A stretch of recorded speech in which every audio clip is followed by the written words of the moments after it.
Yeah, I mean, look, this is a giant report. It was 2 years in the making, a commission led by Gordon Brown about UK's future. What is it? It's 155 pages. There's 40 recommendations. It is, to quote Sir Keir Starmer, in his view, an attempt of the biggest transfer of power from Westminster to devolve governments, to the English mayors, to local authorities. It is, to quote him, an attempt by Labour to fix Britain's broken politics, as he sees it, and fix Britain's broken economy. And what was in it? Well, the two main points really is this focus on the devolution of economic, political and even tax-raising powers from the centre to the regions, as I said, to English mayors, to devolved governments, and secondly, constitutional reform. And the big highlight, really, if you like, or the big sort of eye-catching proposal there is the abolition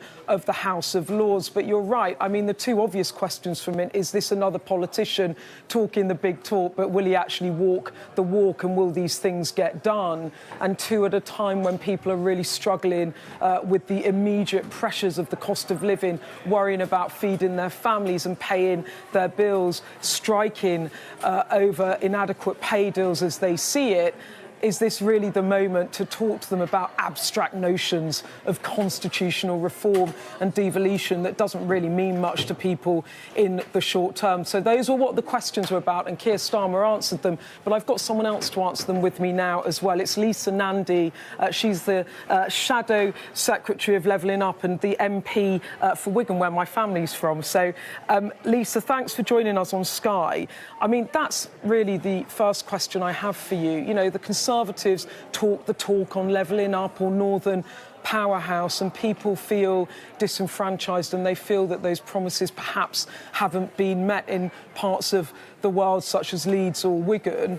Why is Sir Keir, any different? Why is Labour any different? It's just a report that talks to Westminster. It's not going to go anywhere. Because we don't see this as about nice to have, about regional or local development. We see this as at the heart of Britain's national malaise.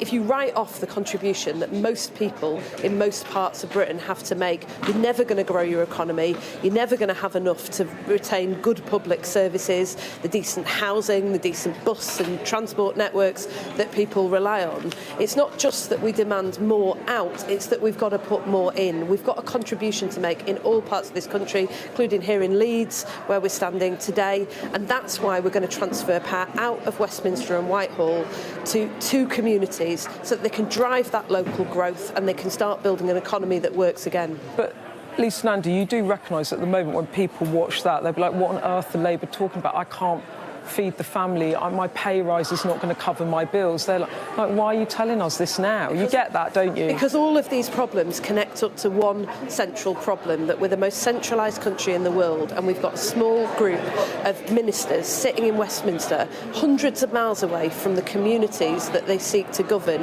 micromanaging decisions over housing, over bus routes. We heard from Tracy Brabin, the Mayor of West Yorkshire today, that she has the ability to cap fares on the buses, which she's done, but people ring her and say, Tracy, I can't get a bus, because she doesn't have the power to determine routes. And what use is a capped bus fare if there isn't a bus to get on? These are the real problems that people are grappling with every day of their lives, and if we tilt the balance of power back to people who've got a stake in the outcome and skin in the game, they will build a country that works. And do you recognise, though, that talking about abolishing the House of Lords at this moment in people's lives, like what are they talking about? As if people are thinking about that. They're just not right now, are they? Well, if all we were talking about was abolishing the House of Lords, I'd say that you had a point. But the abolition of the House of Lords is part of reforming our broken system of governance so that power is in the right hands. And to empower every part of our country, our nations and regions, we've got to end this broken model of politics where a small number of people who are unelected, unaccountable, exert a tight grip over our systems of governance and the decisions that directly affect people's lives. Put it all together, and what you've got is the greatest transfer of power and resources out of Westminster and Whitehall into the hands of people who know better than we do what assets and potential exist in their communities, get behind those communities and back them to do well. And Lisa Nandy, in those 40 recommendations, you would have obviously read the report. What are the most important things for you? The most important thing is that we're going to move power and resources out of Westminster and Whitehall, whether that's control over housing and planning, over culture, skills, training and job centres. These are all things that at the moment local leaders are crying out for. It's not just Labour leaders, people like Andy Street in the West Midlands are desperate to be able to get their hands on the levers of growth so that they can rebuild thriving places where young people don't have to get out to get on and where everybody gets the chance to contribute to the nation's success. And just finally, some of us struggled to get up here today in time because a train was cancelled. The country are looking at these rail strikes right in the run-up to Christmas. What's your message to the union? Should they take that pay deal and that offer of last night? They've rejected it. It took me 3.5 hours to get from Wigan to Leeds, 49 miles yesterday, and there was no strike on.